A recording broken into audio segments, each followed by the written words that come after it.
اس حوالے سے آپ ماہرین عمرانیات اور سماجی علوم کو دیکھیں تو وہ سب اس پہ متفق نظر آتے ہیں کہ کسی بھی قوم میں امن کے لیے، بہتری اور تبدیلی کے لیے نوجوانوں کا کردار ہی نمایاں ہے۔ تو اس سلسلے میں کرنے والی تو بہت زیادہ باتیں ہیں، لیکن ترتیب سے چند ایک باتیں میں گوش گزار کرتا ہوں۔ سب سے پہلی بات یہ ہے کہ ہمارے نوجوانوں کو امن کے لیے اور ہم آہنگی کے لیے خود باامن ہونا بہت ضروری ہے۔ یعنی دیکھیں نا، نماز کا ایک وقت ہے، جب وقت آتا ہے تو نماز ادا کی جاتی ہے تو وہ قبول ہوتی ہے۔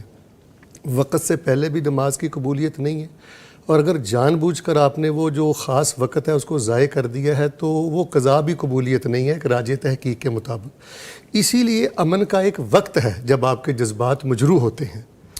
تو میں نوجوانوں کو پیغام دوں گا کہ وہ خود باامن بنیں۔ جب وہ خود باامن بنیں گے تو ان کے کردار سے معاشرہ بھی انشاءاللہ ہم آہنگ رہے گا اور باامن رہے گا۔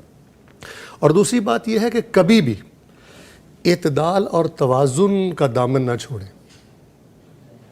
اپنی تنظیم سے وابستہ رہیں اور اپنی تنظیم کے وفادار رہیں، لیکن اسلام نے جو ہمیں ایک توازن اور اعتدال دیا ہے نا، اس دامن کو نہ چھوڑیں۔ جتنی بد امنی ہوتی ہے، ہم نے دیکھا ہے ہنگامے ہوتے ہیں، قتل و غارت ہوتی ہے، وہ جب ہم ایک اعتدال سے آگے بڑھتے ہیں، توازن کی حدوں کو کراس کرتے ہیں، یہ ساری خرابیاں ہوتی ہیں۔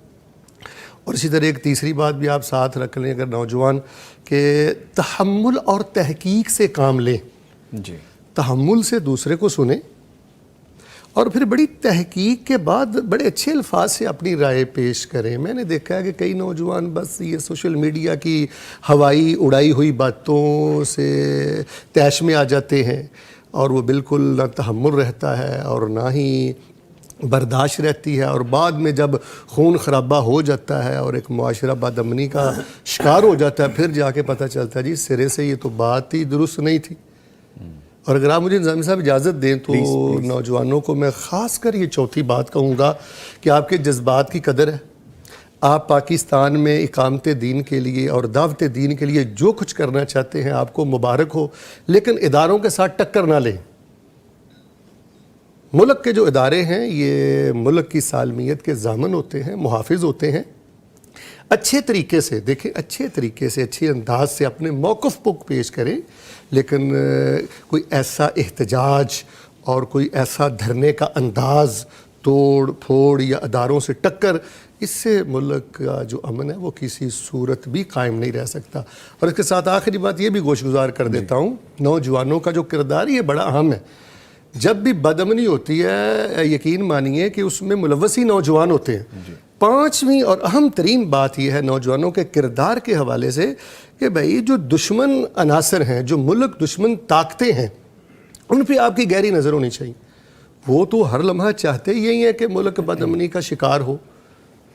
تو پاکستان کی طرف جو بعض مکروہ نگاہیں ہیں وہ تو 24 گھنٹے کھلی ہوئی ہیں۔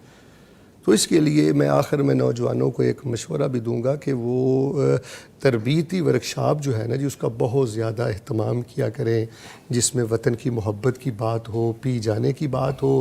تو میں یہ سمجھتا ہوں اگر ان ذمہ داریوں کو ادا کر دیا جائے تو انشاءاللہ ملک پاکستان جنت کا نقشہ پیش کر سکتا ہے اور یہ امن کا گہوارہ بن سکتا ہے۔